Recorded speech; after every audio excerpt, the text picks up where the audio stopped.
Simon Bell.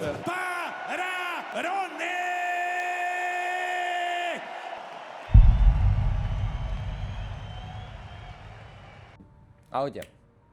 Nachádzame sa v Nitre, už to je druhý týždeň kempu na titulový zápas s Britom. Mám to tu na Slovensku kvôli tomu, aby som mal ten kľud od rodiny chvíľku, aby som sa vedel dobre vyspať a aby nám dohľadal môj tréner Boris Topčič. Sme v base gyme, čo si RP otvoril teraz nový gym, je to super, má tam klietku, takže paráda. Takže podmienky sú na 100%. Peniaze nemám. My sme začali prípravu pred pár týždňami, robila sa taká špecializácia, lapy a také technické veci a potom vlastne sme prešli do týchto bojových, veľa nácvikov, veľa sparingov, teraz je druhý týždeň, forma sa pomaličky rysuje, je to na veľmi dobrej ceste a predpokladáme, že koncom budúceho týždňa bude taký finish, potom to iba udržíme jeden týždeň a je fight week, pôjdeme si po titul.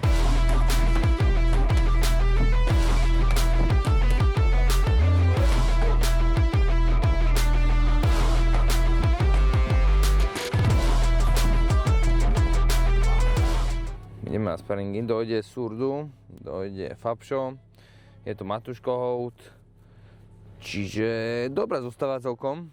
Náročne som za Surdou trénujem tu 3 týždne a to je brutál, keď niekto 3 týždne to už porobíš kvalitnú robotu.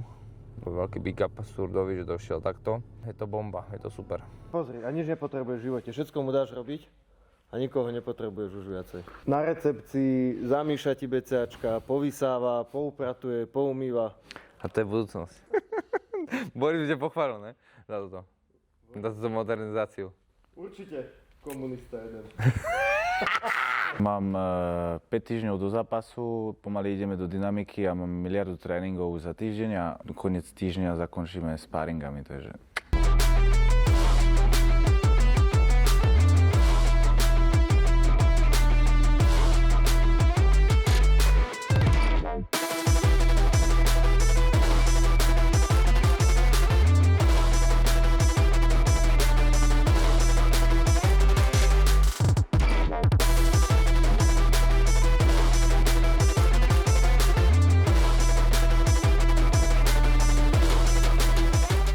Dneska to nehodnotím moc pozitívne.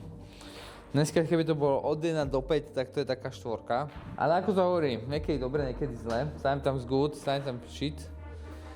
Dneska to bol ten shit. Skončí Rony, tak všetci dole rukavice, dole banda, že čo však už není, vede koniec. Jaký koniec?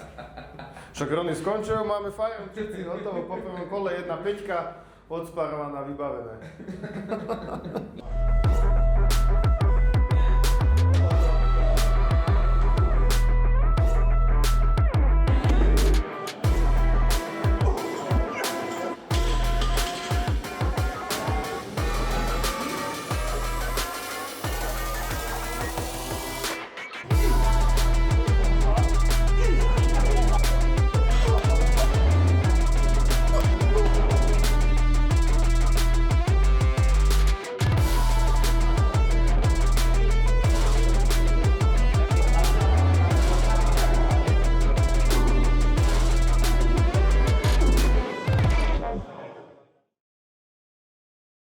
Vítajte u mňa doma.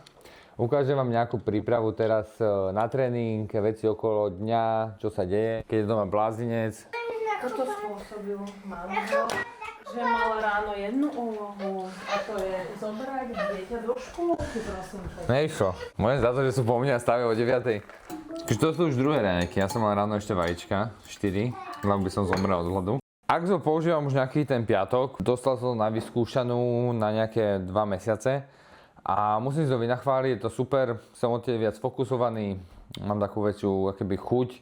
Nie je to káva, že ťa to nakopne, že hneď a máš to hneď energiu, a keď to dlhodobo využívaš, tak cítim dlhodobo tú energiu, že nie je to iba že na 2-3 hodiny, ale proste celý deň z toho viem fungovať. Herčo, jak vnímaš moje zápasy? Pozeráš na zápasy moje? Áno. A čo hovoríš? Ble. Je to ble, že? Nemáš to rád? Počkaj, však trafím ja. Ty budeš skôr grappler, že? Čo robíš? Čo robíš? Vitamíny mu dáva. Ľudia nevedia, aké to je ťažké pred zápasom. Ťažké, ale že ja som hustý, máš dietu, máš jedno z vecí, že to vedia tí ľudia, nevedia? No pred zápasom, po zápase má svoj týždnik. To máš ty, ne ja. Po zápase to povedia. Ale Rony. Po zápase on ide na eufórii 1-2 dní a potom ho to hodí o zem a týždeň je v takom stave, že úplne nevedie sever, vôbec sa neusmeje ani nič. Dopamínový prepad, lebo nič není krajšie, ako tá výhra. Dajte tátovi papa. Nazdar. Kámo, čo? Papa. Papa. Teraz sme na Vružinove pred cvičiskom, čakáme také rýchlostné lapy s Borisom. Plus chalani majú teraz tréning, čiže pozrieme aj chlapcov. Normálne ťa ostrieme, tým mňa pred zápasom. No. A to lebo nám chýbajú gramy. Ja tým sa rád. Tebe nechýbajú gramy, že? Nejaký dobré halu, že teraz ma dali Tapology na number one medzi váhami. Na jednej strane ma to teší a na druhej strane ma to prekvapuje, že som napríklad pred Parnasom, ktorý tam nie je akéby zaradený. Parnas je určite akéby ten najlepší bojovník európsky momentálne, takisto Keita. Brito je celkovo taký špecifický fighter, on má veľa takých vecí, čo málo kto využíva. Má tam dobrú tú zadnú ruku, v tej mám fakt bombu. Verím v to, že to budem vidieť, tá príprava bola na to zameraná, aby som si dal pozor, to prvé kolo. On postupne akoby stráca takú tú explozivitu, čím to je hlbšie, tým to je akoby s ním jednoduchšie. To prvé kolo má strašidelné, na to si budem musieť dať pozor.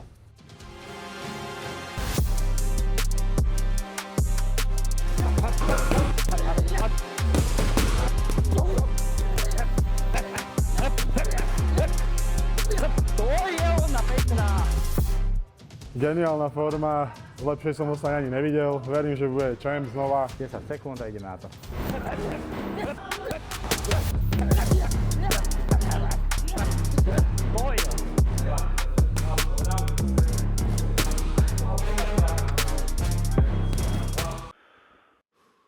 Buď vyhra Britov, vyhrám ja.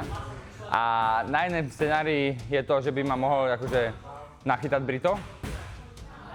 Čo si ale nemyslím, myslím si, že to bude ten môj scenár, to, že proste ho uštvem. Že ho uštvem tou rýchlosťou, že budem šlapať, budem od tej strednej vzdialenosti, ktorá mu proste nepasuje. On tam vtedy trošku panikári vybehne a verím, že ho nachytám. Teraz rátame s 5-kolovým zápasom, takže sme museli trošku prispôsobiť to na to, aby sme tých 5 kol tam zvládli. Máme tam jednu vec pripravenú na ňu, ktorá buď ho môže poraniť a potom vlastne, že ukončíme ho, alebo zmení mu keby ten štýl celého boja a vlastne potom to prevezme si vlastne Rony do svojich rúk a mohol by vlastne ukončiť na našu tajnú vec, neviem to hovoriť, lebo náhodou. Vieš, čo by to bolo, že najšťastnejšie na svete, keby to bolo tak, že ja vyhrám teraz titul a Jona by ho posunie na opasok a môže v Štetine zase bojovať on o titul. Tak by som bol najšťastnejší, ale to asi nepôjde. No, tu bude činkáreň, tu bude ring, tu bude klietka, česká alebo sedmička. To sa mi najviac ľúbi, také mantinely. To je tak ten mantinel, kde sa opreš jak trénerko a iba nadávaš, vieš? Trénerská miestnosť a vzadu bude spa alebo nejaká regeneračná miestnosť. Bratislava Miletičová. Srdce Bratislavy. No, najviac sú búral Boris, potom som to búral ja a Pirát sem tam došiel. Pozdravujte, Pirátko. Toto bola moja príprava v krátkosti, aby ste vedeli, ako to prebiehalo. Dúfam, že sa vám to páčilo. Ja by som chcel hlavne poďakovať všetkým fanúšikom, ktorí stojíte pri mňa, ktorí dojdete aj do Ostrava arény. Minule si to pamätám, keď sa bojoval s Buchingerom, že to bola brutálna atmosféra, strašne som si to užil. Som extrémne rád, že takisto som predalísko ešte viac, čiže mám tam svoj kotol a veľmi sa to teším. Chcel by som poďakovať hlavne mojim trénerom, tímu, všetkým, ktorí sa o mňa starajú, mojej rodine, mojej žene. V neposlednej rade Tipsportu, Axoltu, kvôli ktorým vzniká aj tento vlog. Takže vidíme sa v Ostrave aréne a ideme si pre titul.